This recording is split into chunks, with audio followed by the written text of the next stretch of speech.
Hello, it's Brian Trilly from Optimized Marketing, and today we're going to talk about how almost everything you know about websites and digital marketing is wrong. So let's do a quick intro here. If you're thinking about working with us, the reality is most people that come to work with us, we turn away. They're just not a good fit. They don't qualify because, frankly, they've been told a bunch of things by web companies and others that just aren't true. So I'm just going to be brutal in this assessment here. I'm going to be throwing basically all the other companies you've dealt with, whether ad agencies, web designers, marketing digital agencies, whatever they call themselves, under the bus because they tell you a lot of things that just aren't true. This may resonate with you, or you may not like it. You may not like the way I present it. That's fine. Best of luck. Whatever your endeavors take you to. Why should you listen to me? So we focus at Optimized Marketing on local service businesses that generate leads. It's a very specific niche. And in that realm, over more than a decade, we've generated nearly $100 million in revenue from leads that we've generated online. So we generate the leads, the client that takes the leads follows up with them, 100 million in revenue.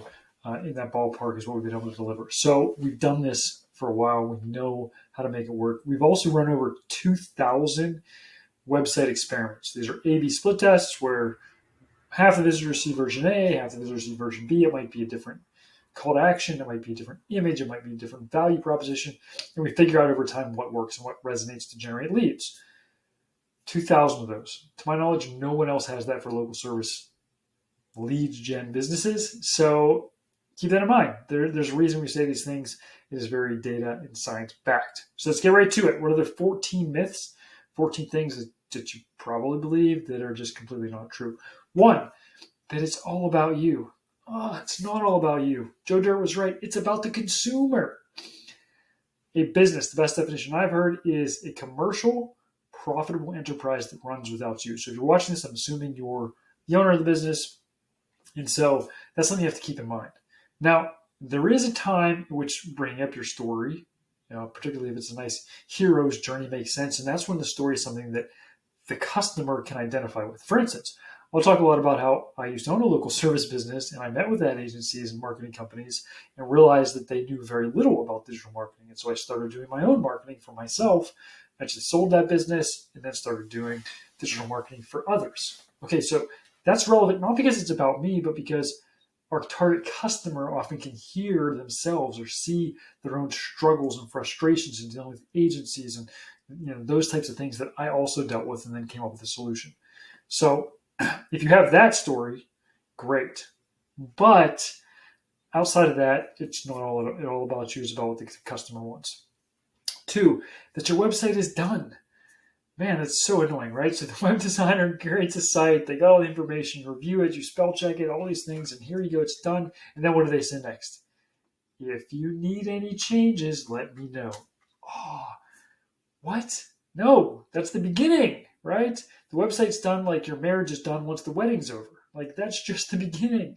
The rest of that is all about testing and learning what your website needs to keep getting better to generate more leads. Which takes us to number 3. You should know what would be done, right? Implicit in the question of, hey, the statement, let us know what you want updated, is that you should know what you want updated. How would you know that? Are you an expert in data analysis? Have you run 2,000 A/B split tests on websites? Have you generated significant revenue? I mean, if you have, then obviously you should know. If you haven't, then you should work with a company that has done these things and that will know the answers based on psychology and science. Then the way it should work is the way we operate. We run some ads. Maybe those are on Google or Facebook, depends on what the strategy is for your particular market. We learn some things from those ads. We then say, hey, we're going to run these ideas, these concepts, these headlines that we tested over here. We're going to put them on the landing pages on your website where you test those. As a matter of fact, now that those have been working well, maybe you change your signage, maybe you change your direct mail, maybe you change your other marketing to match what we've learned online. That's how it should work. 4, that the website's purpose is branding. For a lead generation business, right? That's who we work with.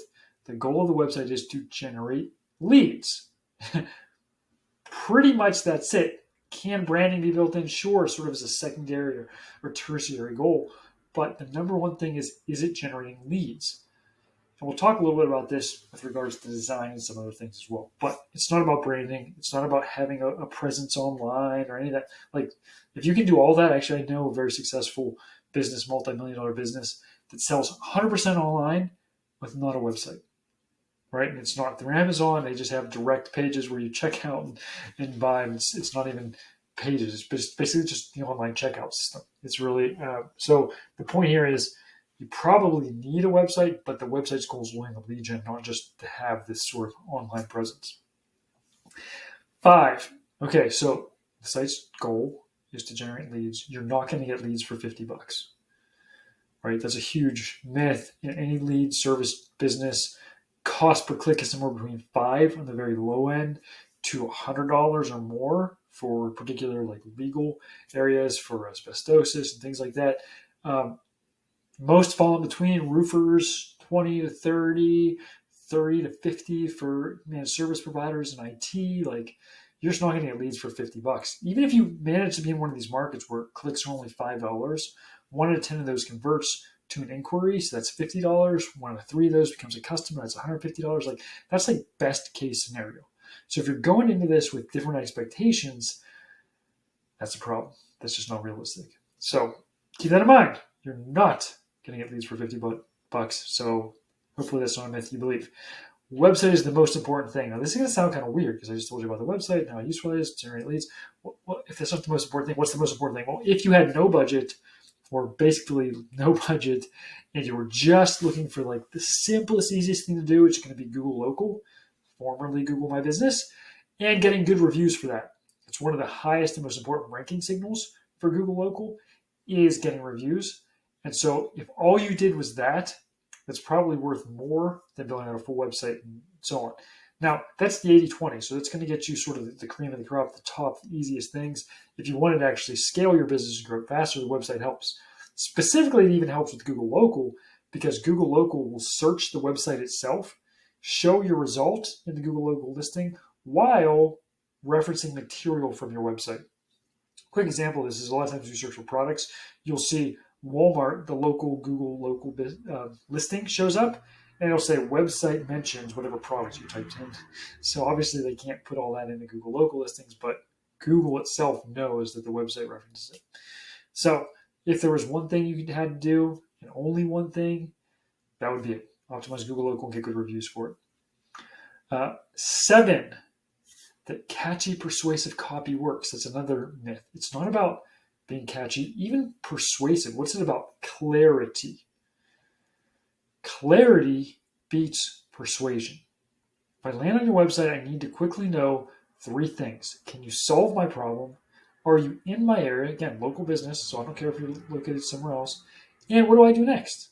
Right? You solve my problem, you're in my area. Now what do you want me to do? Do you want me to click? Do you want me to learn? Do you want me to call? What's going on here? Do I need to fill out a form? That's it. Like, be super clear, super direct. What's the benefit to me, or what problem are you solving for me? If I don't actually understand my problem because you have something very unique, that's where it's more about what's the benefit to me. But that's what it needs. It's not catchy, persuasive. We're not doing a radio jingle here. Okay, 8, the design matters. Let me say that again. The myth, the very persistent myth that design matters. Design matters for a few tenths of a second to give you an initial impression. But after that, it's about, can you solve my problem? Do you present that in a way that makes sense? Are you offering a strong value proposition and guarantee on your services that make me trust you? Are you using things like social proof and authority to make me want to do business with you? These factors are all significantly more important than the design. Does that mean design is just nothing? It's not nothing, but it is not as high as most people think because of all of these other psychological triggers. Commitment and consistency is another one that would really be important to dial in. These things are way less about design and much more about how we present the information. And since your website is continually refined and tested, the faster you can implement things, the better you're going to learn and the quicker you're going to get great results, which means something has to compromise there. If you're going for speed, generally that means you can't be quite as diligent about perfectly aligning every single detail in the design to go with it, with overlays and custom graphics and these types of things. the reality is those things generally are not going to improve your conversion rate, and quite often will even hinder it, because now you're getting to this idea of being more catchy and maybe even what you would think to be interesting. But as you do that, you get more vague, you get less clear, and therefore less people convert. All right, number 9 myth is your opinion matters. Ouch, that hurts, right? But the reality is your opinion doesn't matter unless you're the target customer and currently know nothing about the business like the target customer would, which isn't you. Obviously, it's impossible for you to be in that position. Your mom's opinion doesn't matter. Your best friend's opinion doesn't matter. Your partner's opinion doesn't matter. Whose opinion matters? This goes back to number 1. It's not about you. It's about the customer. Their opinion matters. How do you get that? You can do online polls. You can do surveys. You can use heat maps. You can use click maps. You can just run ads and see what people actually click on. Ultimately, it's what do I put together from the traffic, the ad, the landing page that gets people to convert and fill out a form and then become an appointment if your business has appointments, a lead, all the way down the funnel to purchase, right? Tracking ROI is the ultimate. So unless the person you're talking to is that target consumer that knows these things, or they're just doing basic like a spell check or something like that, right? A universally known thing is how to spell the word properly. Then their opinion doesn't matter. You shouldn't rely on it. You should rely on somebody that actually knows the science and psychology of what it takes to convert a visitor to a lead. Number 10, we're almost there. Colors are a big deal. So one color is a big deal in our testing. So I know people get caught up on this. Hey, I want it to match a certain way or look a certain way or blend a certain way. And all these things are interesting, but ultimately only one color matters, and it's the call to action color. What should the call to action color be? That's a great question. The call to action color should be a contrasting color. So if your whole site is blue and white, then often red is a great call to action color. Actually, we've tested this one of our clients where we tested against red and like a limeish green. And I can't remember the other color. There's several of them in there. I think it was a blue, which matched the colors of sort of the brand and the logo. And we were actually surprised that the red did so well, because there's always these best practices. Red means stop, right? So you don't want to use red. Well, no, that's not right. That is what we would call a best practice, which best practices are pooled ignorance. You have to look at the individual situation to determine if that's best. Other than that, your logo colors and so on, and the color psychology, that is such a minor impact for a local service business that it's not even worth the effort to review in much detail. Do you want it to look decent? Yes. Do you want it to match up? Sure. Do you want to spend hours trying to get it to a very specific, precise thing? Well, maybe, but then that's hours you're not spending doing the things that we know impact and improve lead generation. So if that's a myth that you believe, something to consider. All right, time spent on small things is worth it. So this ties directly into what I just said. So if we're spending time on detailing, like, is it fuchsia or is it like a dark purple blend? Like what color are we doing here? Like that we know makes no difference to the number of leads you're going to get. That's time we're not spending refining copy, refining value propositions, testing hero images and things that do make an impact, adding authority, determining how to present the social proof, determining how to display reviews. Not all adding of reviews works. We've actually run experiments where adding reviews doesn't work if it's done in a poor fashion. So keep that in mind. These best practices and how they're implemented make a big difference. But every minute that's spent doing something that's not leading to more leads is time that's not leading to more leads. Right? Yeah. Got to figure out what you want. If you want leads, then focus on that. 12. Every ad should be reviewed. Now, this one can sound a little bit strange to somebody. Hey, I'm working with a company that want to just publish ads that I don't even review them. And there's a couple factors here. One, should the ads be reflective of your business as far as like your actual products and services? Sure. So reviewing a few of them just to make sure that everything is online makes sense. But unless you are a copywriting expert and have significant training in that and experience looking at what ads work, you're probably not going to have a whole lot of good specific suggestions. You might have big picture ideas like, hey, this concept is something we can test. But as far as actual words, quite often disjointed sentences pull well because they break up the pattern of the person reading that ad and like catch their attention and like, wait a second, what? Let me click on this and see what it's all about. So keep that in mind. The other thing is, at the speed at which we create new ads, you're not going to have time to review all of them. Right? Like if we have to review it, it takes you 2 days to get back to it. You have a suggestion, and we do that. Like Meanwhile, we could have just deployed 10 ads and figured out which one works just to get you to approve one of them. It's just not an efficient way to learn and to grow and to get results quickly if every single ad you have to review. 13, got 2 left. Bounce rate is important for lead gen. Another myth. Give you a quick example. I have a site. I have run an ad. People click on the ad. They end up on the page. 100% of the people call. Generate lead, right? They pick up the call. They call your phone, call your business. 100% conversion rate. That also gives you a 100% bounce rate. So is a page that generates 100% conversion rate a bad page? No, that's a perfect page. That's like exactly what you want, and yet the bounce rate is 100%. I'm picking on bounce rate, but there's just a lot of metrics that marketing companies throw out. This should be this way, or that's getting better, or look how we improved this. And it's like, yeah, but did you get me more leads? Like, focus on what matters. And there's so many metrics that these marketing companies like to throw at you and try and confuse you or whatever to make themselves look good. It's not that complicated, right? Website's designed to make leads. Is it getting you leads? Is it getting you leads at a reasonable cost? There you go. All that other stuff, just frankly, you can ignore it.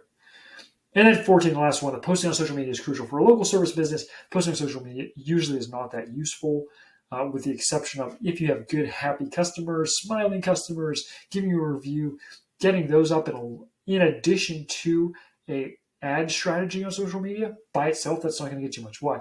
There probably isn't too many people following your business, even if it's in the hundreds or thousands. Just not getting much out there. You need to get it into the tens of thousands before it's worth considering. Even then, you probably need 100,000, frankly. And then you need to put money behind it anyway, or else social media platforms aren't going to post it. Like, it's just not going to be seen by many people.